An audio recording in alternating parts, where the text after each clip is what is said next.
Ahmed Shafik, who is one of Egypt's most high-profile politicians, has allegedly questioned military chief Abdel Fattah el-Sisi's political aspirations. A pro-Muslim Brotherhood channel leaked a recording which it says is of the former prime minister, and in it Shafik allegedly says that if Sisi runs for president, the entire election process will be jeopardised. Significant, it is said, because Sisi, who has no political base of his own, has been relying on pro-military politicians such as Shafik to back him. He has previously said in a news conference that he's not going to run in the election unless the people and army nominate him for the presidency. That's very strange. I mean, what he said is wrong. Is there something called army? I mean, that's ignorance. He says I will do so if the army nominates me for the presidency. Then we see the army nominates him and holds a meeting to show Sisi while nominating him. This really shows a lack of experience. It's a disaster. Also, the military council has reiterated the same thing. I have taken myself out of this loop because the election is going to be a farce. Of course, whether other candidates withdraw will depend on the nomination of Sisi. I said if he's going to run in the presidential election, I will not run, but I will get my papers ready. If he's going to run, I will not submit them. I know very well they will fix all the ballot boxes. They will fix everything for him. This is going to be a comedy show. If someone didn't run for the presidency, that doesn't mean he likes him. It means the election process will not be fair. Well, Ahmed Shafik was a powerful player in the military and in political circles of Egypt for more than 40 years. He was commissioned as a fighter pilot in the 1960s and rose to become commander of the Egyptian Air Force in 1996. He was made Minister of Civil Aviation in 2002 by the then President Hosni Mubarak.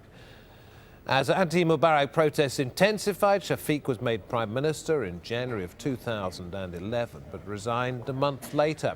He narrowly lost out to Mohamed Morsi in the 2012 presidential elections and left Egypt for the UAE later that year after arrest warrants were issued for him.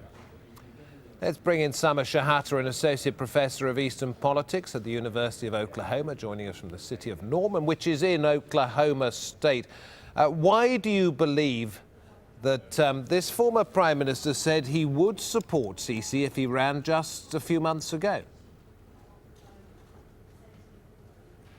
Well, he said that publicly, and of course many others have been saying that. You know, Defense Minister Sisi is widely popular among those who supported the ouster of Mr. Morsi, and as Mr. Shafik said, no one has a chance against him for all different kinds of reasons, because of his popularity, but also because he is backed by the Egyptian state. But what Mr. Shafik said is quite right, that at the very least the optics of General el-Sisi running for the president look quite bad. Remember, he's the one who pushed Morsi out of power, or at least facilitated his departure after the people protested. And if he were to step into Morsi's shoes and to become the president, that would look hardly democratic in one sense. So there is a very serious point there.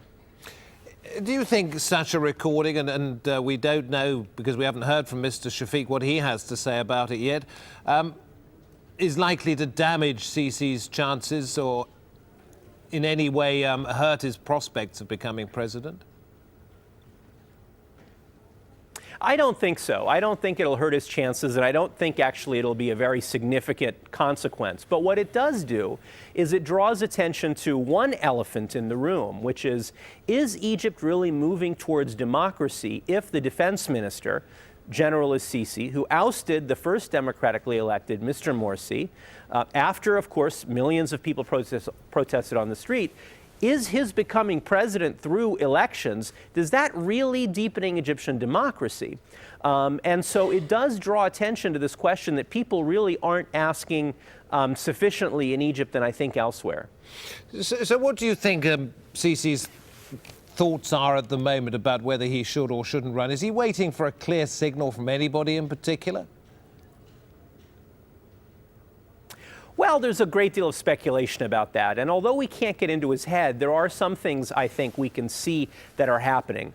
He, of course, got, as was mentioned in your piece, the support of the Supreme Council of the Armed Forces and so on. He is genuinely popular, but there's been a great deal of speculation that he's also wanted to get the support increased support from Arab Gulf states, particularly monetary and financial support. And as you know, he's in the United Arab Emirates right now. And if he can get those commitments, it's at least believed, that will help weather the Egyptian economic storm and his potential presidency for some time, because Egypt suffers from tremendous economic problems. So there's speculation about that as well. Being president of Egypt right now would be incredibly difficult because of the ongoing labor strikes, the economic difficulties, the security issues, and so on. So it's a job that comes with all kinds of problems. Samer Shehata, we thank you very much indeed for talking to us on this Al Jazeera News Hour.